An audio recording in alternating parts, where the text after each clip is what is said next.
Zoom, Pak Ishak. Pak Ishak Zoom.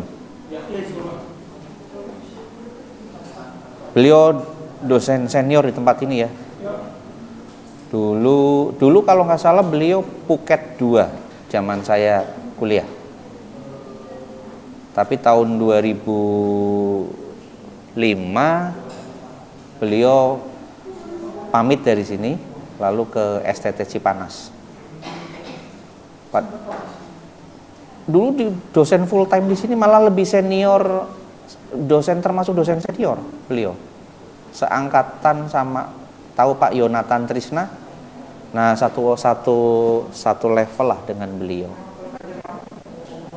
Kenapa? Sama siapa? Bu Lydia. Bu Lydia belum, dulu Bu Lydia belum masuk, zaman saya kuliah belum ada. Zaman saya kuliah tahun 2000 belum ada Bu Lydia.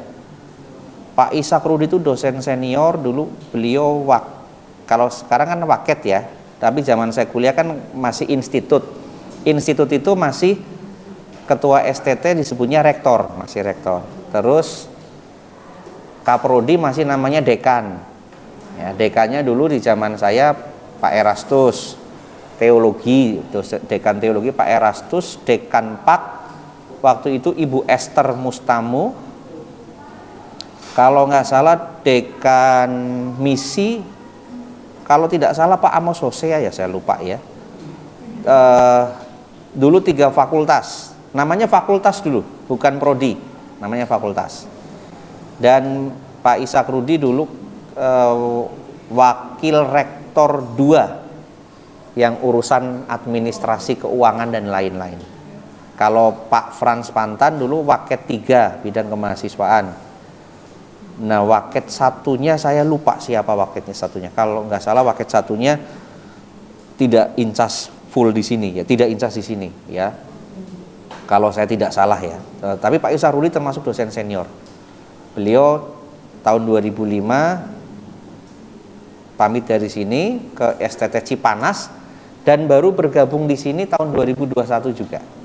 Sebagai artinya kembali ke rumahnya beliau di sini. Ya, rumah asal. Beliau memang dari dulu waktu zaman saya malah bukan PLU, TPL, Teologi Perjanjian Lama. Teologi Perjanjian Lama, mungkin kalau papanya si Grevian, Pak Ishak Rudi pasti kenal. Terus Pak Thomas Bimo almarhum pasti kenal. Pak Thomas Bimo itu dulu Perjanjian Baru. Saya Perjanjian Baru diajar Pak Thomas Bimo berapa bulan, kemudian baru diganti oleh Pak Yusak ya. Pak Yusak masuk, beliau yang mengajar Perjanjian Baru. Terima kasih. Gitu. Iya boleh.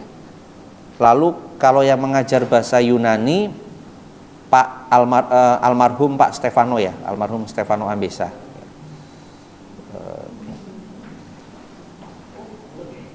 Oke. Kita awali dengan doa, nanti saya minta dengan kasih Kristus Femi ya, pimpin dalam doa. Ya, Femi Pa.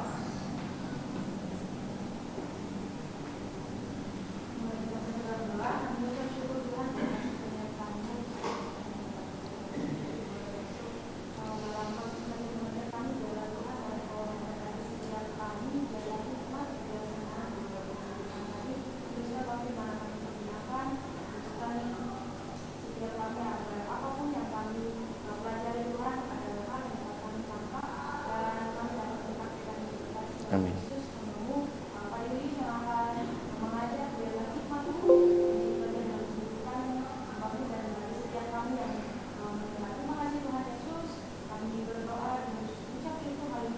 Amin. Terima kasih Femi Pak. Baik, nanti kita koreksi bareng-bareng dari latihan soal ya. Nah ini saya tampilkan juga ada artikel, bisa di zoom in supaya di belakang bisa kelihatan. Oke, ya lampunya dimatikan.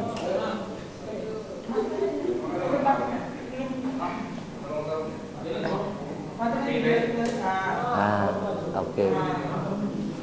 Coba Anda, ini pasti pakai nama lama ya, karena saya kutip dari tulisan lama. Televisinya masih pakai nama televisi TPI, Televisi Pendidikan Indonesia. Kalau sekarang kan MNC, sekarang MNC.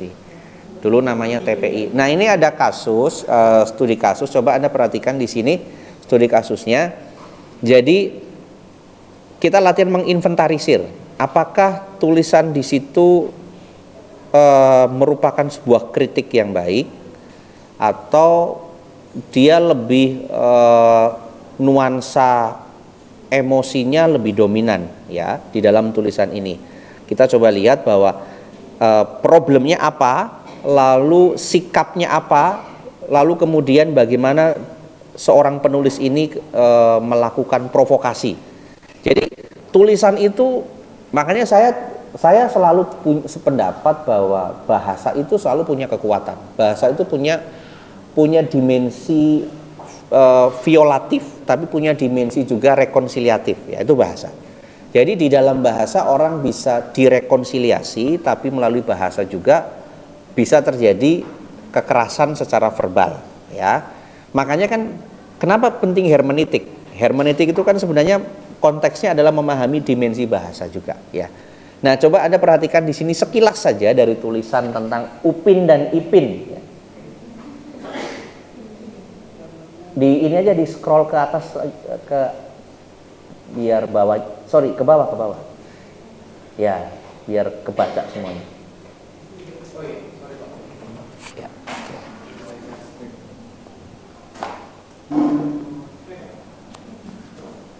Oh, yang Zoom berapa orang?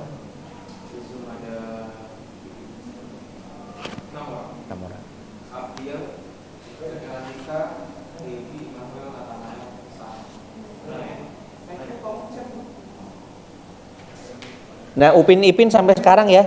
Tapi saya jujur suka nonton kartunnya. Karena itu yang ditampilkan kehidupan sehari-hari. Oke, coba Anda baca, nanti kita cek bersama-sama.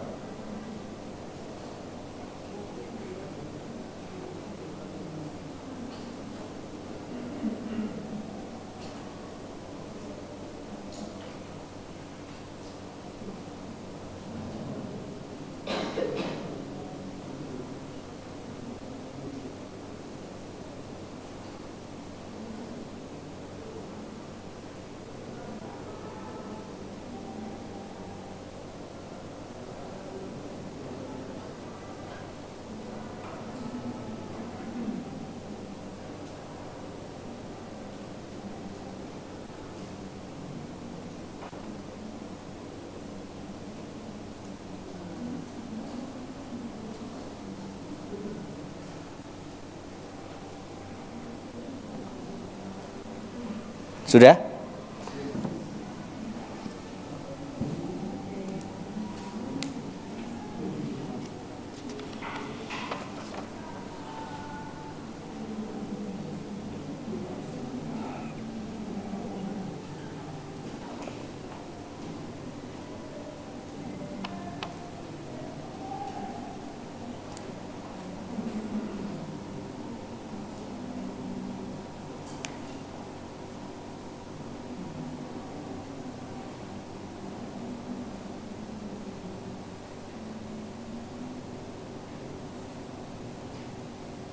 Oke, kalau sudah dibaca, ada yang mau mencoba untuk memberikan komentar terhadap tulisan di depan? Nggak usah takut, latihan.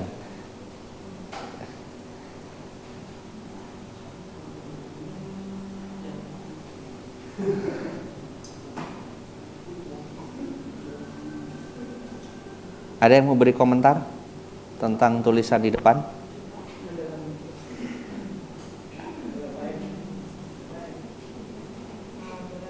Ya, silakan.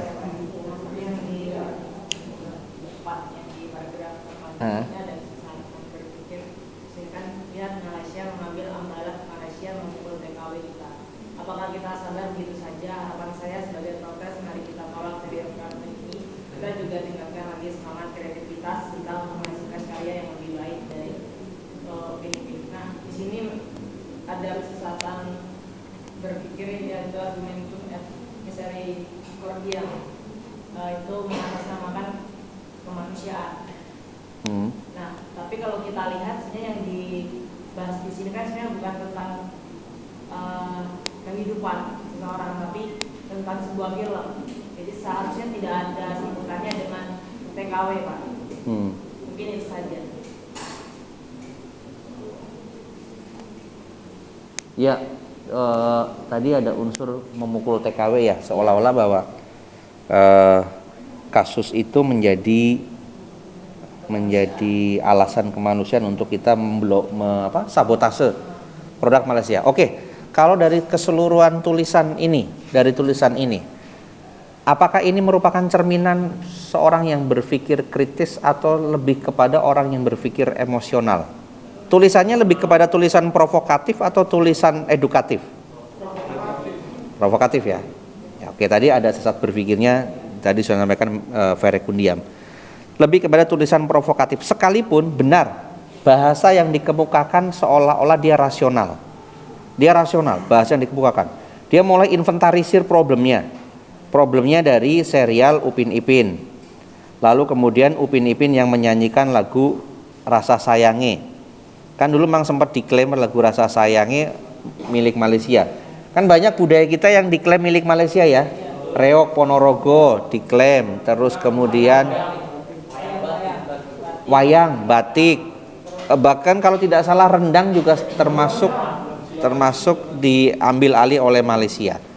Ya mungkin bisa juga Malaysia mengambil alih karena itu kritik juga kepada kita, bahwa kita seringkali lupa dengan budaya kita sendiri. Kita lupa dengan budaya kita lebih punya semangat yang terlampau, ada euforia kalau ada budaya luar yang kita bisa pelajari. Padahal sebenarnya itu adalah bentuk kekeliruan gitu ya. Oke. Barangkali Malaysia melihat karena orang Indonesia itu tidak menjaga budaya sendiri, maka orang Malaysia mendaur ulang budaya kita dengan versi mereka, ya. Tapi kalau kita lihat di sini, ini kalau ibaratnya orang kalau lagi diskusi, masalahnya berubah-ubah. Yang satu dia ke Upin Ipin, dia kritik lagu versi Rasa Sayange, kritik televisi pendidikan, lalu dia lompat ke masalah TKW, lompat ke masalah ambalat. Ya. Jadi dia tidak fokus membicarakan satu kasus tertentu. Ada orang-orang juga kalau diskusi, ya, dia begitu dikejar ke sini, dia lompat ke sana. Itu seringkali terlihat seperti itu, ya. Jadi sama juga mungkin waktu Anda menulis. Saya kemarin dapat kiriman video dari seorang mahasiswa Universitas Bunda Mulia ya, dia kirim ke saya. Dia minta karena saya kenal dengan mahasiswa itu, dia bilang, "Pak, coba dilihat tuh, saya lagi bikin project gitu ya. Apakah projectnya sudah sesuai belum?" Dia menyampaikan project antara apa yang dia ungkapkan dengan apa yang dieksekusi dalam sebuah video, lalu kemudian videonya itu pun beda-beda. Jadi orang tipe dengan seperti ini kalau berantem ya, kalau diskusi akan cenderung dia tidak fokus kepada satu permasalahan tertentu. Makanya dia tidak akan bisa menyelesaikan masalah. Justru malah yang ada diprovokasi semua. Gara-gara ini sih, gara-gara itu. Kan kalau Anda marah kan seperti itu. Marahnya nggak fokus. Kalau kita marahnya fokus kepada satu hal tertentu, itu akan mudah diselesaikan. Tapi seringkali kan kita kalau lagi marah kan tumpah semua tuh. Keunekan kita. Keunekan kebaikan kita ditumpahkan semua. Saya sudah ini dan sudah itu, kamu melakukan ini dan itu. Semua ditumpahkan. Kalau sebagai bahasa tulisan, maka ini tidak layak sebagai bahasa yang bersifat edukatif dan informatif. Justru ini adalah tulisan yang sifatnya provokatif. Ya. Ambalat diambil itu karena orang Indonesia juga tidak menjaga wilayah kedaulatan Indonesia. Dulu kan ada ambalat Sipadan dan Ligitan ya. Kalau ambalat kan saya kira belum diambil alih. Yang diambil alih itu kan baru Sipadan dan Ligitan. Ya sekarang juga ada kan Pulau Pasir yang sedang menjadi sengketa antara Indonesia dengan Australia. Ya. Mungkin negara-negara lain mengklaim itu sebagai milik mereka karena orang Indonesia mengabaikan wilayah-wilayah teritorial terluar dari Indonesia. Sehingga justru yang memberikan perhatian adalah wilayah dari negara lain yang memberikan perhatian. Sama juga misalnya kalau misalnya Anda yang katakanlah misalnya yang Anda dari orang mana tuh dari Kalimantan gitu kan. Saya tidak tahu benar atau tidak, tapi menurut cerita dulu itu katanya batas patok antara Indonesia dengan Malaysia dulu itu batasnya hanya ditumpuki dengan tumpukan ban dulu, tapi nggak tahu sekarang ya. Jadi kalau di batasnya antara Indonesia dengan Malaysia hanya dengan tumpukan ban, ya kalau bannya digelundungin ke arah Indonesia ya tanah Malaysia lebih luas. Lalu yang berikutnya adalah Malaysia melakukan Singapura melakukan reklamasi terhadap lautnya, maka wilayah daratan Singapura menjadi bertambah. Sementara Indonesia justru malah menjadi berkurang daratannya. Nah, ini kan juga sebenarnya kritik terhadap orang Indonesia. Kalau mau protes, lihat dulu dong kekurangan kita apa. Gitu kan, minimal begitu kan. Nah, minimal begitu. Nah, ini kalau tulisan ini lahir dari Anda yang belajar, seharusnya malu ya, karena ini tulisan yang lebih cenderung kepada provokasi. Dan sekarang di media banyak bertebaran dengan isu-isu provokasi, apalagi menjelang 2024. Saya hampir tergiur waktu itu tulis di Twitter, ya, hampir tergiur, tapi baru beberapa kata, untung saya hapus.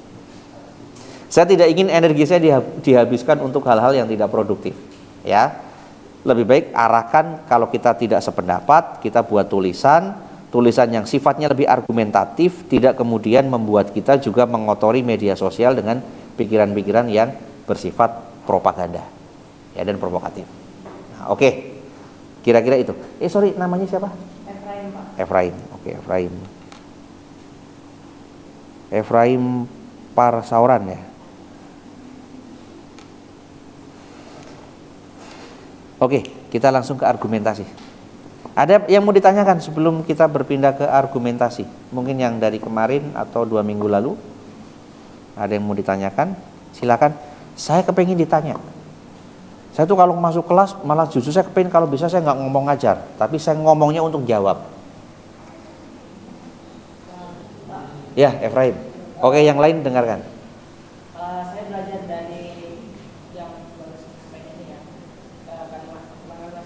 dari teks ini. Saya mencoba untuk melihat ke kehidupan sehari-hari, dan ini ternyata relate banget.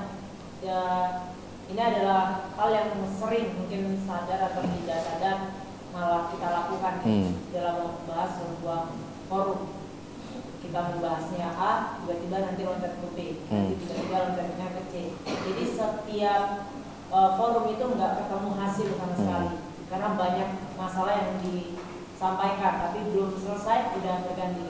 Nah, pertanyaannya bagaimana cara kita untuk merubah pola pikir kita agar apa yang kita sampaikan di dalam suatu diskusi itu tidak loncat-loncat kemana-mana, jadi masih sejalan dengan apa yang dibahas pertama.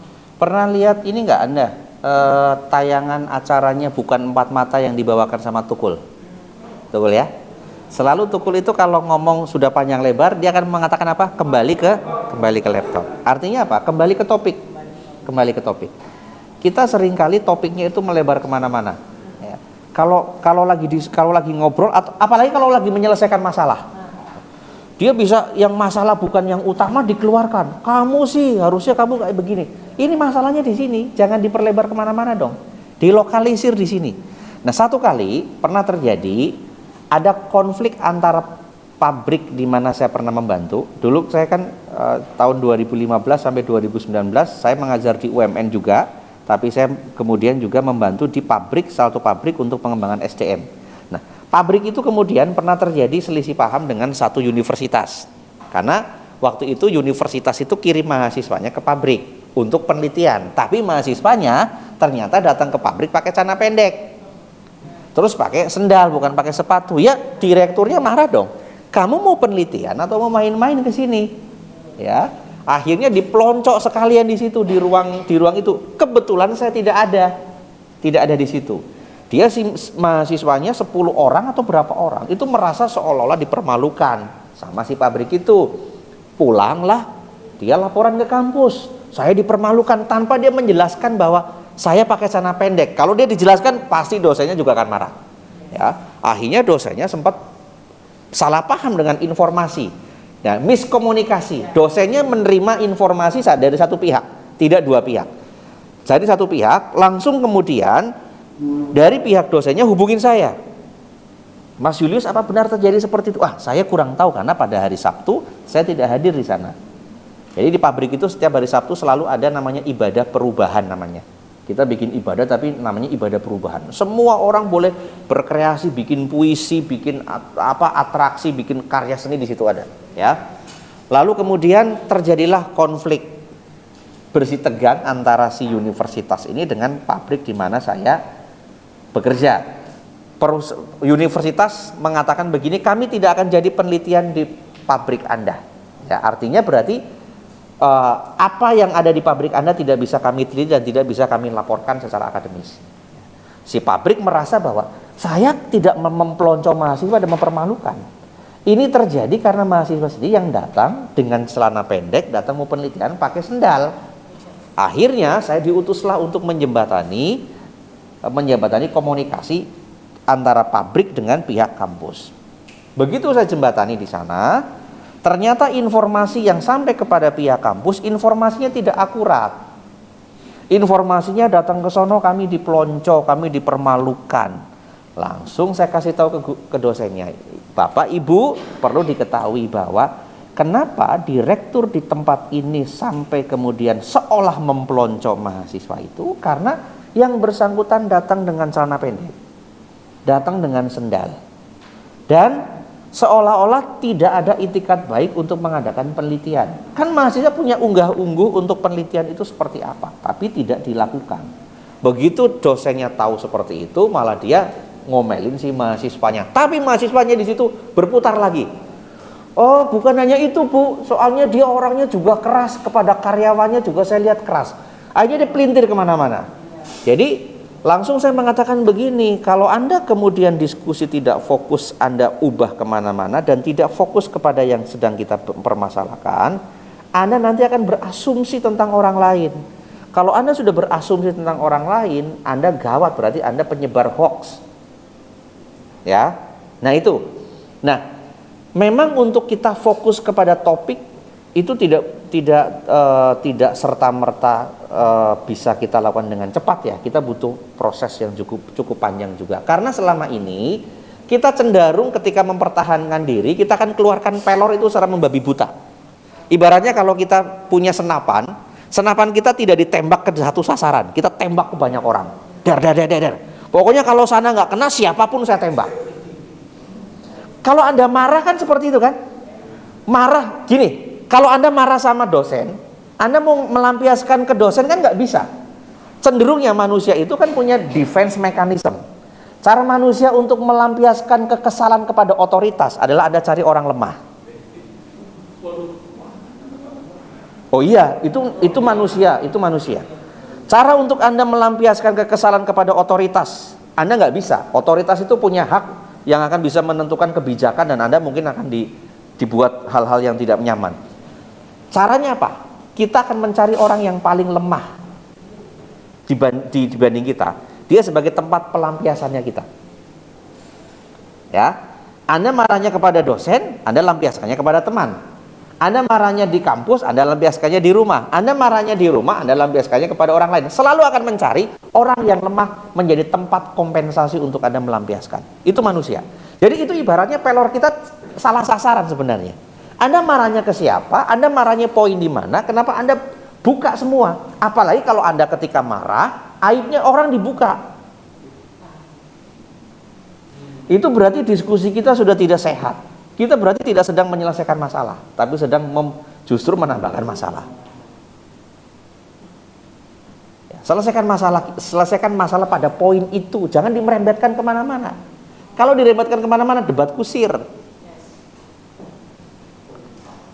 Nah, maka debat kita menjadi tidak produktif. Makanya saya sebenarnya kepengen juga nanti sekali waktu kita dalam beberapa pertemuan terakhir itu, sebelum kita masa-masa terakhir bertemu, saya kepengen nanti buat dalam dua kelompok misalnya ya, dua kelompok besar. Karena kita ada berapa kelompok nih?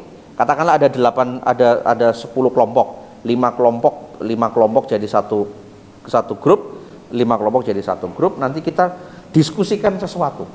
Ya, diskusikan sesuatu yang berkaitan dengan nanti kita cari jalan tengahnya ada di mana? Di antara dua oposisi yang sangat bersih tegang. Kita berpikir secara dialektis. Ya, itu Kalau berpikir dialektis itu artinya kita mencoba mempertemukan antara tesis dengan antitesis. Perbedaan pendapat di antara kita cari jalan tengahnya di mana. Oh, kita jadi kompromi dong. Yang dikompromikan kan bukan kebenarannya, bukan prinsipnya, tapi metodologinya, metodenya. Gitu ya. Oke. Jadi kira-kira begitu. Manusia kan cenderungan defense mechanism.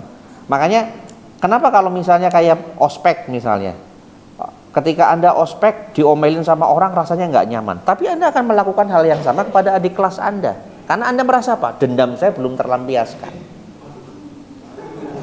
jadi harus terselesaikan kepada orang di bawah saya, gitu ya. Itu defense mechanism. Manusia itu seperti itu. Dia akan mencari orang yang lemah. Waktu dengan orang yang lemah dia akan merasa paling kuat, tapi dengan orang yang begitu kuat dia akan menjadi orang yang paling lemah untuk cari aman. Sebenarnya itu titik nyamannya manusia. Di antara otoritas dia cari aman, di antara yang lemah dia akan menjadi otoriter. Kecuali orang yang berani di antara otoritas dia siap untuk pasang badan, itu orang idealis. Tapi orang idealis siap untuk tidak mendapatkan tempat dimanapun. Karl Marx kan orang idealis, maka hidupnya Karl Marx itu kan menderita. Anaknya punya anak 6-3 mati karena gizi buruk, karena nggak ada yang terima Karl Marx jadi karyawan, jadi pekerja, dan jadi dosen. Dan matinya itu hanya 9 orang yang layak, dan itu juga teman-temannya yang layak. Hidupnya miskin, padahal dia punya teori yang begitu luar biasa dengan bukunya Das Kapital yang bisa mempengaruhi sepertiga manusia di belahan bumi di dunia ini. Itu Karl Marx, gitu ya. Tapi dia memang kritiknya keras, ya. Agama sebagai candu masyarakat, itu kata Karl Marx, ya. Dia dia berdarah Yahudi, Karl Marx itu. Oke, materinya langsung. Ada pertanyaan lagi? Oh, tadi Efraim iya, Efraim gimana, Efraim? Kan yang tadi kan Lampunya nyalakan aja kalau enggak. Efraim. Tadi yang saya tangkap ya Pak ya, dari penjelasan Bapak itu kan berarti posisi kita adalah posisi yang di tengah. Jadi kita harus membawa sebuah forum tersebut biar sejalan gitu. Kalau misal forum tersebut akan menimbulkan sebuah masalah yang lain, berarti setelah tugas kita sebagai penengah itu untuk meluruskan lagi, jangan sampai pindah. Nah, pertanyaannya gini Pak, gimana kalau misal yang di posisi kita itu adalah sebagai seorang mahasiswa tersebut, yang namanya mahasiswa itu kan biasanya nih ya Pak ya, itu udah kayak darah daging sifatnya lagi itu. Berarti kalau untuk dirubah, apakah masih bisa? Yang gimana? Kalau memang masih bisa, langkah-langkah yang diperlukan untuk merubah hal tersebut. Yang mendarah daging yang gimana? Misal karena dia terbiasa dari SMP kah atau SMA, dia udah terbiasa dengan membawa sebuah forum, itu membawa sebuah masalah-masalah yang awalnya hanya satu masalah, malah dia buat bermacam-macam, cabang-cabang masalahnya. Jadi sehingga kan tidak mencapai sebuah hasil gitu. Nah, makanya kalau Anda misalnya SMA Katolik ya, kadang-kadang kalau SMA Katolik biasanya akan diajari mata kuliah pelajaran logika sejak SMA. Kenapa? Karena itu penting. Penting untuk apa? Penting untuk kita mengklasifikasi. Ini masalah yang kita lokalisir masalahnya dulu. Di antara masalah-masalah tadi Upin Ipin, Ambalat, TKW, televisi pendidikan nasional, nasionalisme, mana yang paling urgent? Kalau yang paling urgent katakanlah misalnya masalah nasionalisme misalnya, fokuslah di situ. Tapi kalau kita sedang bicara masalah Upin Ipin, ya sudah fokuslah di situ. Jangan bergeser kemana-mana dulu. Jadi nanti kita jadi seperti yang kemarin saya sampaikan, circulus vitiosus. Orang Indonesia itu begitu ada masalah, masalahnya akan selesai kalau ada masalah baru. Artinya masalah lama nggak diselesaikan ya. Nanti ajalah akan selesai dengan masalah baru muncul. Begitu masalah baru muncul, masalah lama seolah-olah hilang ya. Lalu kita fokus di masalah baru. Nanti masalah baru tidak terselesaikan, muncul masalah baru. Akhirnya apa? Ruwet, kita numpuk masalah. Begitu sudah numpuk masalah, kita akan menginventarisir masalahnya, diurai yang mana dulu kita susah. Contoh, misalnya begini. Saya pernah kasih contoh kan? Masalah Yang mau kita selesaikan masalah pendidikan dulu atau masalah kemiskinan? Kan menjadi susah di era sekarang. Kalau kita mau selesaikan masalah pendidikan, kemiskinan tidak diselesaikan, pendidikan dimajukan misalnya, pendidikan diperbaiki, infrastrukturnya dan lain-lain. Sementara pemerintah juga dilematis. Kenapa? Karena ada liberalisasi di dunia pendidikan di Indonesia. Kalau sudah ada liberalisasi dunia pendidikan, berarti kan ada sekolah swasta, sekolah negeri. Nah, kalau misalnya sekolahnya digratiskan semua, sekolah swasta bagaimana? Pemerintah tidak bisa tanggung dong, dananya APBN-nya tidak akan cukup. Kalau sekolah negeri, sekolah swasta itu siswanya dibebaskan. Tapi kalau misalnya kemiskinannya yang diatasi, pendidikannya juga tidak diatasi, mentalitas orang Indonesia, mentalitas peminta, nggak dididik. Ini kan problem. Jadi ini kayak lingkaran setan. Kenapa terjadi seperti ini? Karena kita dulunya, orang kita membiarkan begitu ada masalah tidak diselesaikan, nanti akan selesai kalau masalah baru muncul. Baru ternyata begitu dibuka, masalah kita begitu banyak, luar biasa. Nah, makanya biasakan begitu ada masalah kecil selesaikan. Saya apapun dengan apalagi dengan keluarga ya, apapun masalah kecil saya biasa selesaikan dengan segera, karena saya tidak mau juga itu masalah numpuk. Nanti apa? Kalau numpuk itu bisa menjadi amunisi bagi orang lain ketika dia sedang tidak nyaman dengan kita, keluar semua. Lu kemarin salah, gue biarin lu nggak minta maaf. Pernah nggak kalau Anda marah seperti itu? Diungkit semuanya.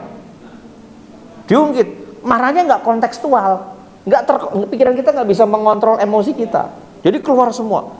Lalu kebaikan kita seolah-olah diungkit-ungkit lagi. Keburukan orang pun ditampilkan kembali. Akhirnya apa? Berantem.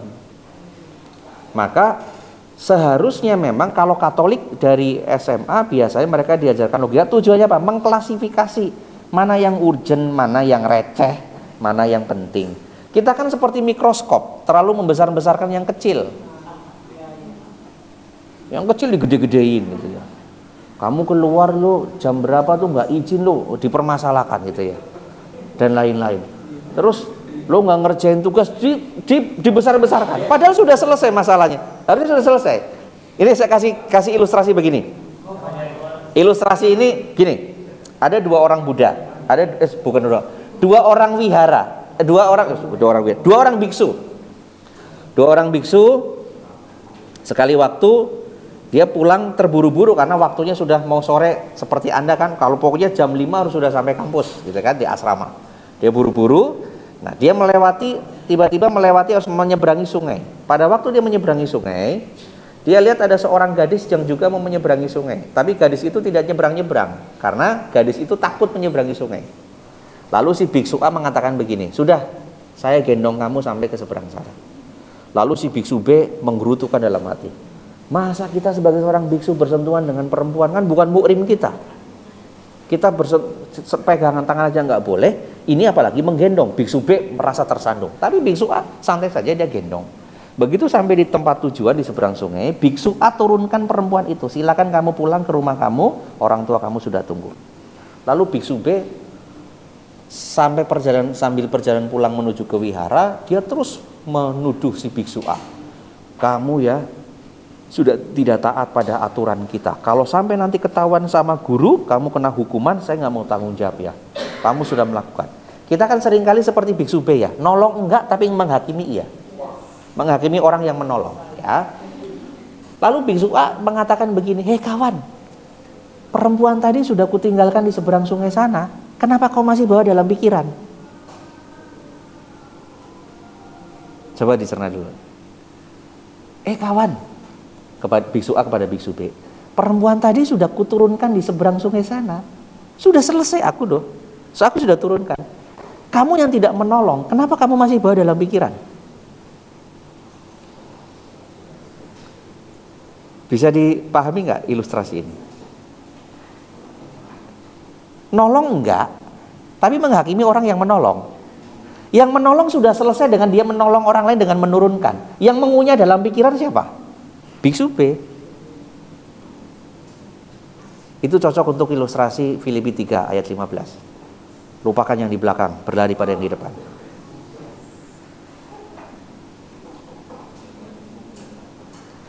Menolong tidak, menghakimi orang iya. Orang lain yang menolong sudah selesai dengan pertolongan dan kebaikannya. Biksu B tidak selesai dengan pertolongannya si orang lain, tidak selesai, mengungkit. Kita kan seperti itu kalau sedang marah dengan orang lain, ngungkit-ngungkit kan, ngungkit-ngungkit keburukannya orang, ngungkit-ngungkit kebaikannya kita. Kesalahan kecilnya orang dianggap, kesalahan kecilnya orang kita ingat-ingat, tapi kebaikan besar orang kita lupakan. Kebaikan kecil kita ingat-ingat, kesalahan besar kita cenderung minta orang lain lupakan. Nggak fair. Kan kita seperti itu. Kesalahan kecilnya orang kita ingat-ingat, kebaikan besarnya orang kita lupakan. Tapi kebaikan kecilnya kita orang lain suruh ingat, kesalahan besarnya kita orang lain suruh lupakan.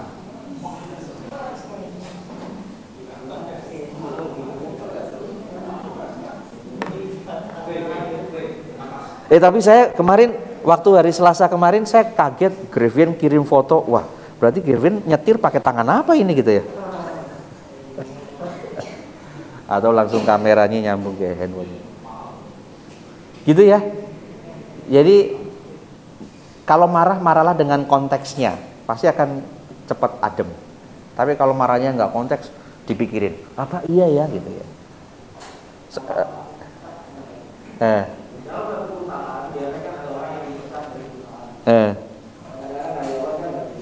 Iya.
Profesional. Tidak.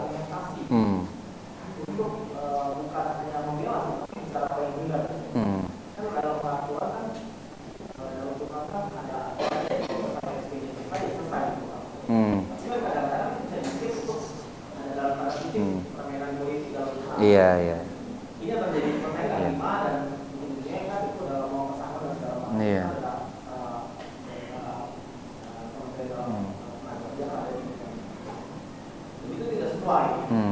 Tapi dia datang ke HRD dan marah. Kok bisa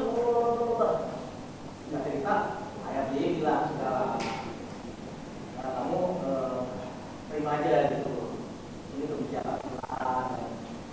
Tetap dia masih nggak terima. Kalau nggak merasa bahwa dirinya berjasa sekali dalam ini. Tapi ini yang saya mau tanya begini sebenarnya. Ketika seseorang ini dalam perusahaan sama juga dengan kerja, hampir sama lagi. Orang udah melayani bertahun-tahun, akhirnya tiba-tiba disupport karena ada satu kepentingan dan tanda kutip. Ini kan tadi yang tadiเราbicara adalah orang itu kan disebabkan apa dia buat tanda statement gitu. Dan saya melihatnya adalah ya mungkin didasari karena kebencian kali ya. Iya. Karena kebencian yang akhirnya membuat orang itu tidak lagi berpikir sehat, sehingga tujuannya nyerang dan tidak tahu dampak dari yang terjadi sekarang itu akan merubah suatu apa itu budaya ini. Saya mau itu untuk teman-teman di sini nggak sama di dalam universitas juga begitu. Saya melihat itu sebenarnya kan yang maju itu adalah orang terkena aja dia masalah mau benar jadi masalah adalah di dalam diri manusia adalah dia nggak mau terima yang tidak sesuai dengan ideologi dia. Bagaimana dengan ketika orang punya ideologi dan dia menemukan sesuatu hal yang tidak sesuai dengan ekspektasi dia, itu bagaimana sih orang itu? Karena di dalam gereja itu nggak ada kayak gitu. Kira masih ilusi.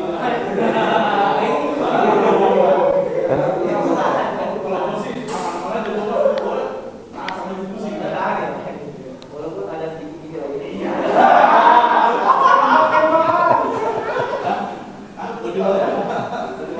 Jadi gini, kadang-kadang ini saya ini ya, teman-teman ada satu ini ya Pak, ada namanya manajemen emosional ya. Iya, iya. Pelajaran manajemen EQ, intelektual apa?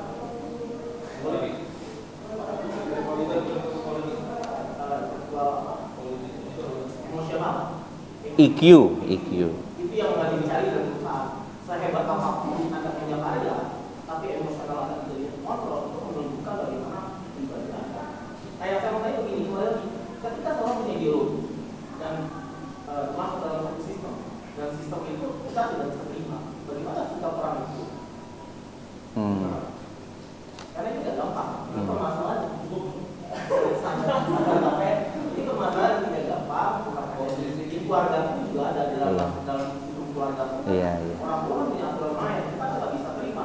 Padahal kita makin orang makin belajar, kan kita butuh dialog. Kita bisa. Gini, ya oke, terima kasih Roy Nixon. Jadi gini, kita coba analisa dulu nih. Memang kalau kita lihat kulturnya orang Asia secara umum ya, secara umum Asia, cara berpikirnya masih feodalistik. Feodalistik itu artinya kebenaran selalu berada pada otoritas dan senioritas. Ya. Senior selalu pasti akan benar sekalipun dia salah. Itu yang terjadi di dalam secara umum adalah masyarakat Asia. Ya. Beda dengan di dunia Barat. Di dunia Barat cara memanggil pun anak kecil ke orang tua bisa panggil nama ya. Dan ketika sudah besar, si anak itu punya kemandirian untuk berani berbeda. Saya ingat kalau tidak salah bukunya Pak Stephen Tong pernah nuliskan begini. Bedanya orang Barat dengan orang Asia itu di mana? Orang Barat melahirkan manusia, orang Indonesia dan Asia melahirkan anak. Jadi sampai kapanpun kalau orang tuanya masih ada, walaupun sudah usianya dewasa, tetap dianggap anak dan tidak selalu benar. Karena yang benar adalah bapaknya dan mamanya. Ya, otoritas. Tapi beda dengan di luar negeri. Memang melahirkannya anak, tapi ketika sudah tumbuh subur pada usia tertentu, dia dijadikan manusia untuk berani berbeda pendapat dengan komunitas, termasuk pada orang tuanya sendiri. Itu di negara-negara Barat. Maka negara-negara Barat kan mereka mengenal sistem termasuk negara itu hanya penjaga malam. Itu analoginya. Karena dia penjaga malam tidak boleh intervensi terhadap kebebasan si individu. Kebebasan individu itu dilindungi. Ada 3 hak yang tidak boleh diambil oleh negara: hak memiliki, hak berpendapat, dan hak bebas. Itu kata John Locke seperti itu. Nah di Indonesia tidak bisa, apalagi Asia. Feodalistik itu kuat sekali, senioritas itu kuat sekali. Dan di Indonesia termasuk di Asia itu kita tidak dibiasakan dengan argumentasi. Kita selalu dininabobokan dengan narasi. Contoh, waktu kecil mau tidur, Anda kan didongengin kan, dinarasikan. Jadi kita selalu dengarnya narasi, seolah-olah itu adalah yang benar itu yang dari itu. Anda kalau nonton TV, di sini ada debat, misalnya diskusi nih calon presiden, di sini ada narasi tentang dunia lain, pasti Anda kan pilihnya dunia lain. Nggak mungkin debat, dijamin. Kenapa? Karena kita suka narasi ketimbang argumentasi, dan itu membentuk kultur dan budaya di kita seperti itu, sehingga itu masuk ke dalam setiap apapun, organisasi apapun, dan dia akan mencari pembenarannya terhadap kekeliruan yang dia lakukan, apalagi dengan nama otoritas. Seolah-olah otoritas otoritas itu macam-macam ya, entah itu dalam otoritas politik, dalam otoritas kerohanian, dalam otoritas masyarakat. Dia akan selalu merasa mereka lah yang punya akses terhadap kebenaran itu. Jadi seolah-olah kebenaran itu dirumuskan secara monolitik oleh diri mereka. Kan ada iklannya, yang muda tidak boleh bicara. Ada kan?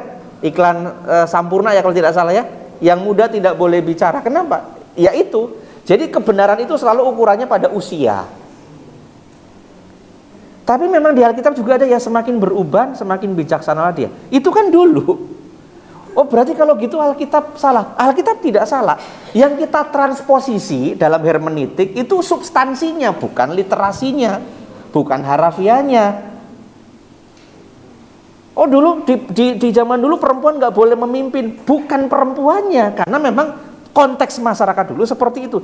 Yang ditransposisi, makanya gini, dalam proses hermeneutik itu yang ditransposisi itu bukan teksnya, tapi konteksnya. Makanya memahami konteks itu juga penting. Nah, kalau di Indonesia memang butuh kerja keras untuk mengubah paradigma itu. Kadang-kadang saya pun dengan isi tergiur kepada anak, tapi saya tiba-tiba terpikir begini, saya ke istri, biarkan anak memilih apa yang dia inginkan. Sekalipun salah, kita tuntut pertanggungjawaban dari apa yang dia pilih. Kita kan cenderung gini, ya, ini contoh kecil. Misalnya, Roy, kamu nanti habis ibadah mau makan apa? Misalnya nih orang tua nawarin, mau makan bakmi atau mau makan misalnya makanan, katakanlah misalnya mau makan bakmi atau mau makan apa? Jangan yang sejenis. Bakmi atau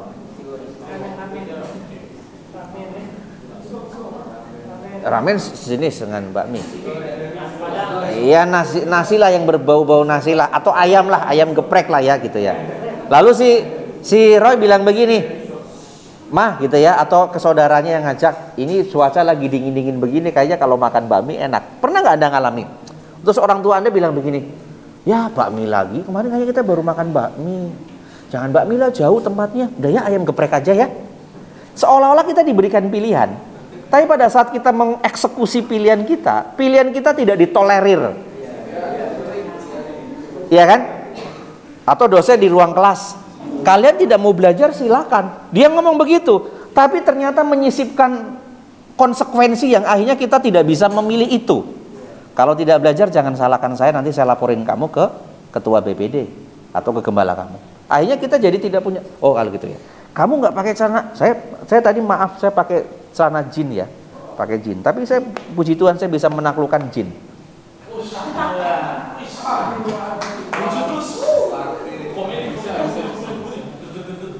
Gitu ya, jadi tanpa disadari kan kita gitu ya, kita sering kali kan juga gitu. Misalnya Mike di ketua kelas, teman-teman kita mau kemana nih jam ini, mau ke sini atau ke sono? Yuk ke sini. Terus Miko, tapi kalau ke sono gue nggak tanggung jawab ya. Nanti kalau ada masalah lu tanggung jawab sendiri.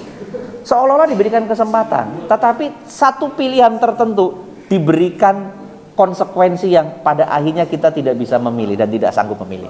Itu budaya di Asia tuh seperti itu, termasuk di Indonesia. Akhirnya kita sampai dulu dari dulu sampai sekarang tumbuh di dalam budaya yang bersifat feodalistik. Termasuk di dalam pendidikan feodalistik, dosen, guru diposisikan kan di depan sebagai seseorang yang dianggap mengetahui, padahal belum tentu. Dalam dunia sekarang justru anak-anak muda lebih informatif dibanding dosennya. Anda tes dosen Anda dengan teknologi, dia mungkin nggak bisa. Dan maaf kata, kadang-kadang dosen ilmunya lama, yang lain sudah ilmunya menggabungkan antara Tai Chi dengan Tauco, ya dia masih itu saja gitu kan ilmunya kan, ilmunya masih kamu sesat ya, itu ilmu lama lah bagi saya gitu ya. Jadi kalau begitu pendidikan, makanya pendidikan kita kan yang terjadi bukan pendidikan tapi pendiktean kan,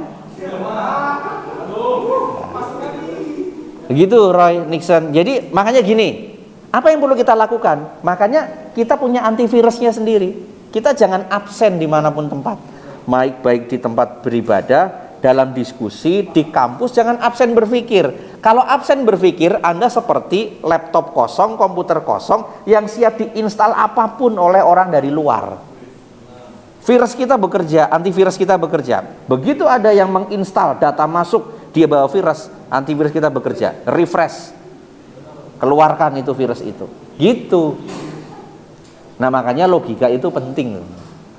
menata cara berpikir kita untuk tidak mudah menghakimi juga, tapi juga kemudian kita tidak mudah menjadi objek penderita. Potong siklus itu supaya kita tidak turunkan. Saya adalah orang yang dulu paling benci dengan sistem pendidikan yang otoriter. Di kelas selalu guru paling benar. Kalau dulu saya menemukan rumus baru, guru mengatakan ini rumusnya kamu beda. Tapi kan ini alternatif solusi, Pak. Kita merasa ini kalau begini nggak maju pendidikan. Tapi begitu saya jadi pendidik, saya harus mengubah itu. Apa yang dulu saya alami, jangan saya kemudian balaskan dendam lagi kepada Anda. Saya harus merubahnya. Kan yang terjadi sekarang di dunia politik juga seperti itu. Yang sekarang korupsi adalah orang yang dulu mendemo orang korupsi. Sekarang korupsi malah mereka. Jadi mereka terjebak dengan siklus. Kalau kita ingin berjuang untuk meluruskan, ya kita begitu ada kesempatan korupsi kita harus tegaskan. Ini perjuangan kami dulu. Jadi makanya kalau orang ditanya kenapa Anda punya metode mengajar seperti itu, karena saya tumbuh di dalam pendidikan yang otoriter dan feodalistik. Maka begitu saya jadi pemimpin saya harus mengubah kultur itu. Gitu, Roy.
Ya, justru sebentar, Roy. Justru saya kepingin mendorong kelas teologi adalah kelas menyelesaikan perbedaan pendapat di dalam kelas. Tempat ini adalah tempat untuk Anda berbeda pendapat dengan saya, dengan teman-teman. Yuk di sini tempatnya, bukan di luar sono. Nanti akhirnya di ruang, kalau Anda jadi hamba Tuhan di ruang sinode, gontok-gontokan naik ke kursi gitu ya. Justru di sinilah kita selesaikan gitu. Di sini kita selesaikan.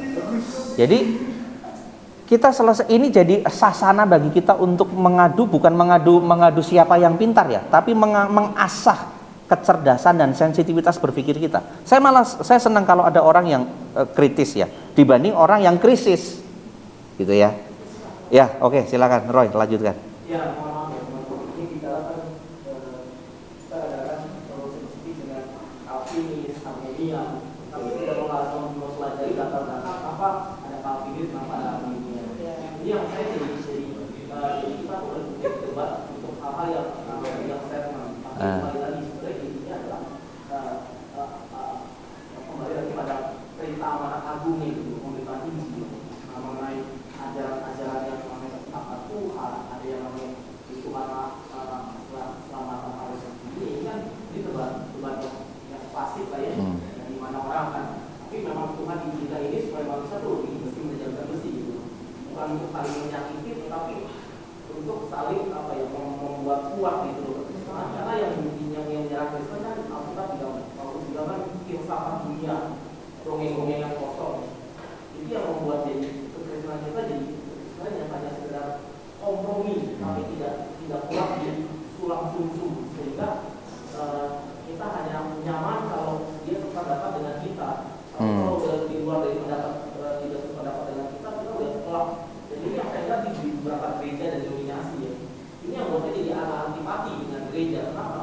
gereja tidak memberikan solusi. Gereja malah membuat sekte yang membuat orang lebih sulit. Itu yang dibuat sama Yesus sama orang. Kamu bikin acara, kamu nggak melakukan, akhirnya kamu sendiri jadi batu sandungan gitu. Kamu bikin batu sandungan di mana? Itu yang membuat saya jadi agak anti apa ya? Tapi agak skeptis karena tidak diajarkan apa yang benar gitu. Ketika orang ngerti yang benar, dia bisa milih gitu. Ini yang terjadi. Sama di media pendidikan gitu. Yang saya juga takut suatu perubahan karena merasa kayak tersaingi padahal saya tidak perlu tersaingi kan. Kita harus semakin banyak ada orang kritis, semakin banyak ada orang yang akan berargumentasi, ini akan membuat semakin apa ya, kuat dengan serangan-serangan dari dunia luar gitu. Ini yang seringkali saya rasa di dalam dunia Kristen tidak siap dengan hal ini, sehingga akan terjadi. Yang kemarin saya belajar itu pada waktu sosiologi, itu ada satu statement sekularitas, bagaimana memisahkan antara agama dan Tuhan. Nah ini saya kemarin ngomong sama Pak itu saya bilang, jadi semakin sekularitas ini akan dipecahkan, jadi dipisahkan antara agama dan manusia, agama dan sekuler, sehingga manusia tidak lagi takut sama Tuhan, malah sekulernya lebih besar itu. Karena sekuler itu mengembangkan diri. Oke, saya boleh argumentasi, tapi akhirnya argumentasi terlalu berlebihan sehingga posisi Tuhan itu dikecilkan sehingga sehingga saya kok banyak kompromi. Nah ini yang saya takuti dengan agama, Pak. Kristen juga akan hancur, Pak, dengan sekularitas. Walaupun ada agama akan membawa manusia hanya dalam tanda kutip tahu ada Tuhan, tapi tidak mengimani. Apa bedanya Kristen dengan agama yang lain? Kristen kan dasar iman, bukan masalah pengetahuan lain. Ini teman-teman, saya bersyukur ada Pak Yuris yang bisa bantu. Ada beberapa pertanyaan saya dan saya pun menemukan jalan-jalan solusi. Karena semua permasalahan yang sedikit intinya sih cuma satu yang saya lihat, Pak, egosentris manusia. Ketika dia mau berbagi seperti Yesus, membagi diri untuk menjelaskan sekarang, itu akan selesai masalah. Tapi kebanyakan enggak. Semua terjadi yang dibilang Paulus. Manusia ada zaman akhirnya adalah egosentris, fokus pada diri, lupa Tuhan. Itu akan terjadi. Ini fakta yang bagaimana Alkitab bukan bohong. Ini yang saya lihat sebenarnya. Nah, dari konflik-konflik yang saya lihat dan amati, sebenarnya permasalahan terbesar manusia pada diri sendiri. Permasalahan terbesar pada diri sendiri. Seorang teolog itu juga, kenapa dia argumentasi ini, kenapa dia argumentasi ini, kenapa dia argumentasi ini, kenapa dia ini semua tujuan Anda argumentasi buat apa? Apakah buat saya? Atau buat dia? Kalau buat itu, dia ini jadi masalah. Termasuk bernegara ya. Bernegara pun juga begini. Indonesia juga kalau pemerintahnya tidak kayak orang asing tidak tegas, ya selesai. Tinggal tunggu waktunya yang mayoritas akan memakai minoritas. Padahal logikanya Indonesia dijajah 350 tahun. Kita menginjil selesai sama mati 350 tahun Belanda menjadi Indonesia. Apa yang bisa dibikin? Itu satu pertanyaan besar bagi berarti ada apa yang berkembang di Belanda? Ini makanya 350 tahun. Sekarang kita belajar teologi untuk menginjil. Mereka punya masa lalu. Bagaimana PKI juga membunuh orang-orang di sekali. Jadi apa terjadi? Saya melihat ini tetap. Ini pikiran saya ya.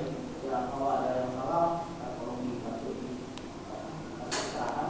Karena saya melihatnya jadi akhirnya jadi kita menjadi orang yang tidak mau berpikir terbuka dan tidak juga kamu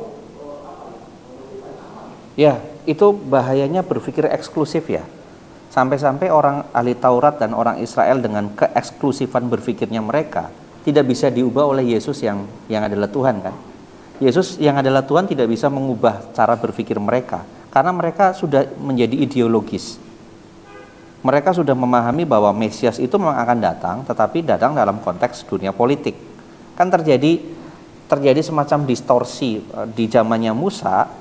Otoritas itu ada pada Tuhan, otoritas. Tapi ketika pada masa hakim-hakim, pada masa Samuel ya, itu Israel sudah mulai pergeseran dari monarki, kemudian bergeser kepada, dari teokrasi, kemudian bergeser pada monarki. Nah pada monarki itulah yang kemudian sampai sekarang mereka pahami, seolah-olah Mesias itu datang dalam konteks politik, padahal kemesiasan datang itu dalam otoritas Allah. Waktu di zaman Musa kan semuanya pada otoritas Allah. Musa kan juga semuanya dia konsultasi sama Tuhan. Nah, jadi berpikir eksklusif bahaya di situ. Dia akan cenderung tidak akan bisa diubah karena nganggap dirinya paling benar dan orang lain salah. Justru Yesus kan disalib karena eksklusivitasnya orang Yahudi. Dan Yesus juga seolah-olah apakah Yesus tidak berdaya mengubah cara berpikirnya masyarakat Israel pada waktu itu? Ya kita juga tidak mengatakan itu ya. Tetapi kan minimal begini, bahwa ini indikasi bahwa itu bahayanya eksklusivisme. Kalau kita terlalu eksklusif, maka dibutuhkan berpikir yang inklusif. Tapi inklusif itu apakah kemudian kita mengkompromikan kebenaran? Tidak juga. Inklusif itu beda dengan permisif ya. Coba diperhatikan nih istilah-istilah baru. Permisif itu berarti serba membolehkan. Itu permisif. Anda ada budaya Korea, Anda ikutin, itu permisif. Tapi kalau inklusif, Anda terima, tapi tanpa kehilangan budaya sendiri, jati diri, itu inklusif. Kalau eksklusif, nggak mau sama sekali diubah, alergi dengan yang berbudaya-budaya dari luar, itu eksklusif. Keimanan kita harus keimanan yang inklusif, ya, yang kemudian juga tidak terjebak dengan ideologi. Jangan-jangan yang menjadi Tuhan bagi kita bukan Tuhan Yesusnya, tapi teologinya, jangan-jangan. Bisa jadi loh. Bisa jadi seperti itu. Makanya kita selalu punya namanya apa? Kalau dalam hermeneutik modern selalu punya apa yang disebut dengan kritik ideologi. Di dalam kepala kita kan banyak ideologi-ideologi. Termasuk ideologi budaya. Saya dari Jawa gitu, merasa superior. Indonesia itu dirumuskan kalau tidak Jawa ya Muslim. Kalau berarti kalau saya bukan Muslim, saya masih superior sebagai orang Jawanya. Itu ideologi juga. Itu perlu dikritik. Lalu saya sebagai orang Pentakosta merasa bahwa paling punya Roh Kudus. Itu ideologi juga. Kritik juga. Ideologi kita. Jadi kita punya apa? Punya otokritik. Kita selama ini kan sibuk mengkritik orang, tidak pernah sibuk mengkritik diri sendiri. Thales, seorang filsuf, pernah ditanya, apa yang paling sulit dilakukan orang dan apa yang paling mudah dilakukan orang? Yang paling sulit dilakukan orang menilai diri sendiri, yang paling mudah menilai orang lain. Itu kata Thales. Maka otokritik itu perlu. Nah, waktu kita bertanya, waktu Anda bertanya ke saya pun sedang membuka untuk saya dikritik. Berarti kan saya punya otokritik. Gus Dur ketika bicara begini, Tuhannya kami adalah Tuhan yang humoris juga kok. Kenapa Tuhan digambarkan dengan tegang? Itu dia memberikan otokritik terhadap konsep ketuhanannya Islam, terhadap konsep yang selama ini digambarkan oleh orang lain. Oh, Tuhannya orang Muslim itu kok keras dan teroris dan lain-lain. Oh tidak, Tuhannya kami adalah Tuhan yang rileks, bisa dipercandai. Tapi justru Gus Dur diusir sama orang Muslim di Indramayu pada waktu itu, karena dianggap melecehkan konsep Tuhan dalam agamanya sendiri. Tapi itu otokritik yang dimiliki Gus Dur. Kita harus punya itu. Nah, orang Israel tidak punya itu pada zaman Yesus. Maka mereka menyalibkan Yesus. Jadi itu refleksi juga buat kita. Jadi kadang-kadang yang menyalibkan kita itu bukan orang yang mengenal Tuhan loh, tapi orang yang ngerti firman. Yang menyalibkan Yesus adalah orang yang ngerti Taurat, bukan orang yang buta Taurat, tapi yang mengerti Taurat. Dengan kebenaran Tauratnya mereka memasung Tuhan. Maka tadi saya katakan, jangan-jangan pengetahuan kita di atas menjadi Tuhan bagi diri kita sendiri. Itu makanya kita butuh kritik ideologi. Selalu kita punya ruang dimensi untuk melakukan semacam evaluasi terhadap diri kita. Supaya kita tidak jatuh dalam tadi merasa paling benar. Sikap merasa itu yang bahaya. Kalau kita sudah merasa agak repot. Nah, tadi itu menjadi PR kita bersama ya. Jadi jangan sampai teologi kepentakostaan saya melebihi pada Tuhan Yesusnya.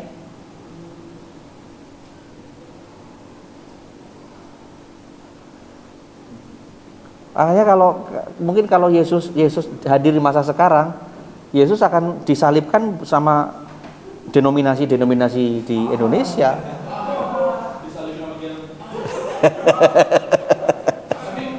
Algojonya si Ruben. Cuci tangan lu malu.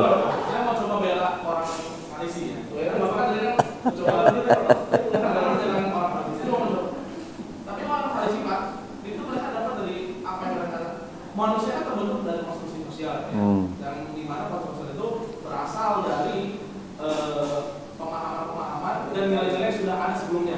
Dan nilai yang sudah sebelumnya berasal dari konstruksikan lagi oleh nilai yang sudah ada sebelumnya, sebelumnya lagi. Akhirnya kita bisa lihat bahwa semua yang ada pada manusia saat itu, tentang orang lain sih, itu kan berasal dari nilai-nilai yang sudah ada dan kearifan lokal yang sudah ada sebelumnya gitu. Juga kesesatan berpikir. Saat ini itu terjadi karena kearifan lokal. Jadi apakah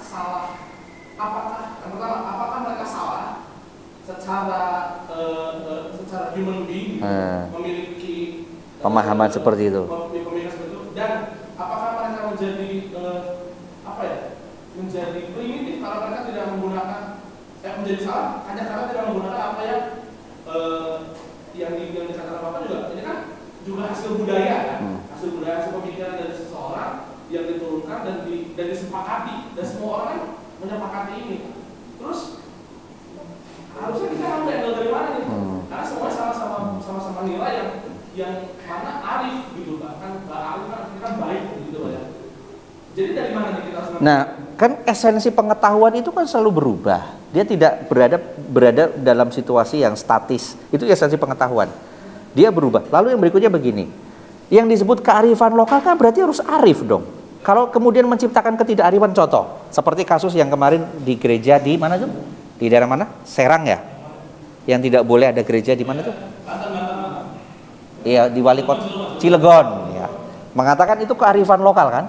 Masa kearifan lokal tidak arif? Itu kan tidak arif karena sudah ada yang masuk. Karena ada yang masuk. Makanya begini, budaya itu perlu direinterpretasi kembali. Namanya budaya. Budaya dalam bahasa Inggrisnya apa? Culture atau yang satu lagi itu apa? Kulti yang perubahan.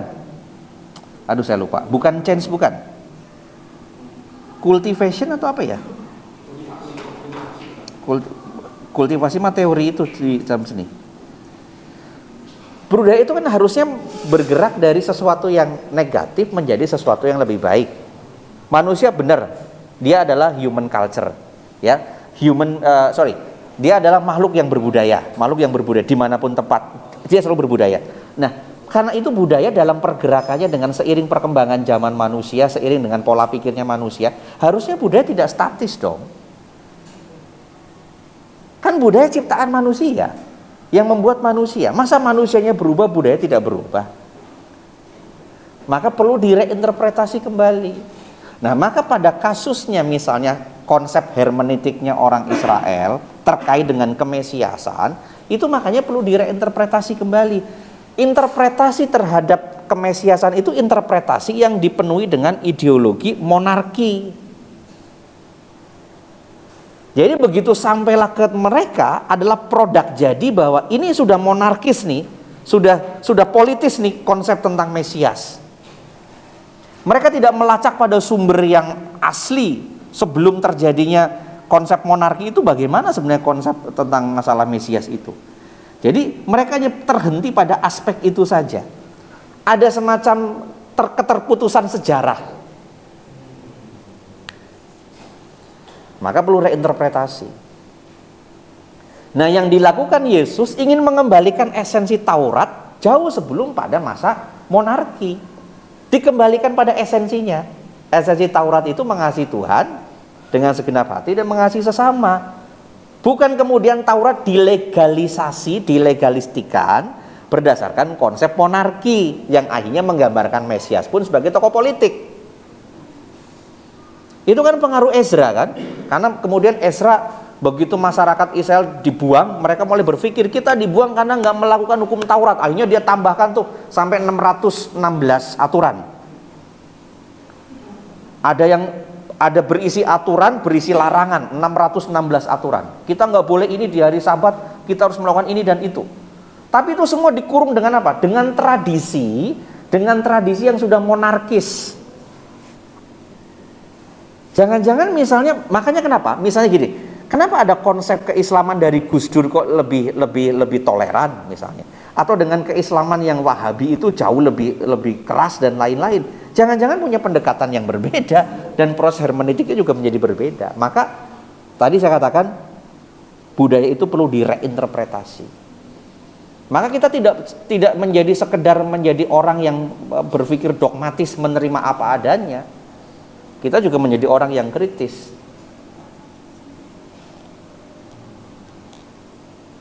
Kan saya pernah bicarakan ke Anda, jangan-jangan kita kalau hidup di zaman Israel akan menjadi orang juga yang ikut menyalibkan Yesus. Sangat mungkin, sangat mungkin. Kan buktinya tanpa disadari kita pun sekarang melakukan itu kan. Oh, aliran lo sesat. Itu kan kita sudah lakukan. Sama apa bedanya dengan dulu? Hanya berbeda jubah saja.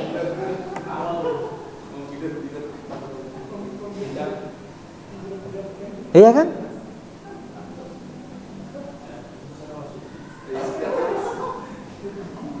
Coba kalau kita lihat gini.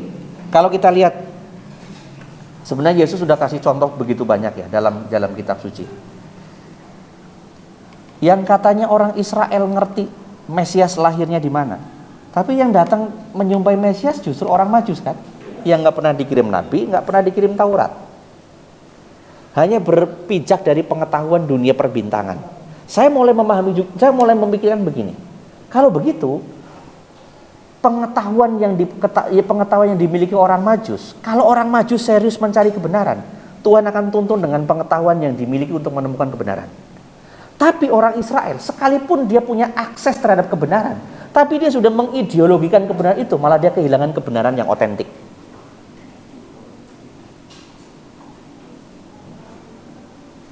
Dimengerti ya? Yang menyalibkan Yesus kan juga orang yang ngerti Taurat kan? Padahal di dalam kitab Yesaya, dalam kitab mana sudah jelaskan anak Mesias akan datang dan dia rupanya tidak sama di antara kita. Sudah dijelas loh, itu gamblang. Tapi pemahaman mereka masih pemahaman yang bersifat Tauratisme.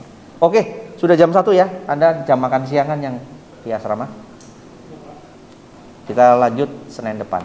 Gini, kalau ada diskusi yang menurut Anda, teman diskusi Anda itu topiknya agak sedikit keras dan lain-lain, jangan dibawa baper. Justru disinilah kita selesaikan bersama-sama. Gitu ya? Ya.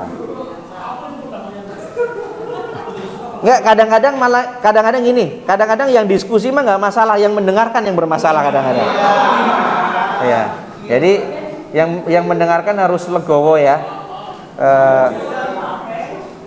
Gini, dan gini juga. Ini pengetahuan untuk Anda. Lalu Anda mengatakan begini, oh Pak Julius orangnya agak sedikit liberal. Oh berarti dia nggak percaya, berarti imannya menjadi kurang. Gini, Anda jangan tanyakan kepada orang kuliah Anda lulus SD atau tidak. Bisa dipahami? Kalau Anda masih menanyakan Pak Julius nggak rohani hanya karena pemikiran, Anda masih nganggep orang kuliah ini nggak lulus SD nih orang kuliah nih. Bisa dimengerti ya? Itu sudah selesai harusnya soal yang kayak gitu yang mendasar. Paham? Kita kan seringkali mendefinisikan iman yang mari kita berdoa dalam nama Yesus, dalam nama Tuhan Roh Kudus. Janganlah kita terjebak dengan kamuflase.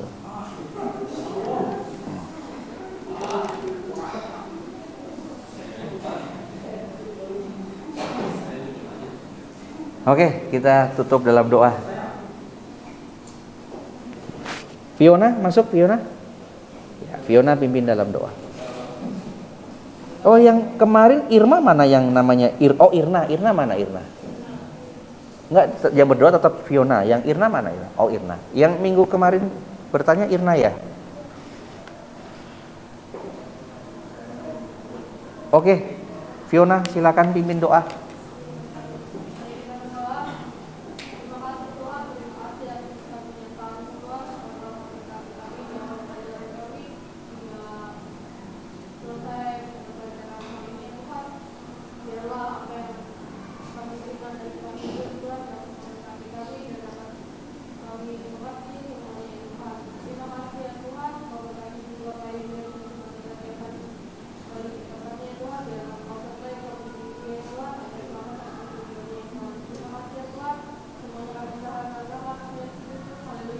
Amin.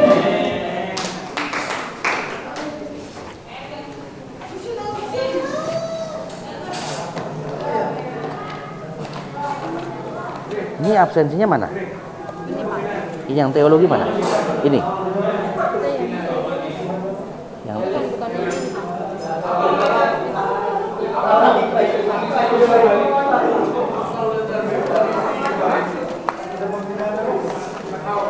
oh, ini kali Bu, ini ya? Oh iya Pak. Oke, sip.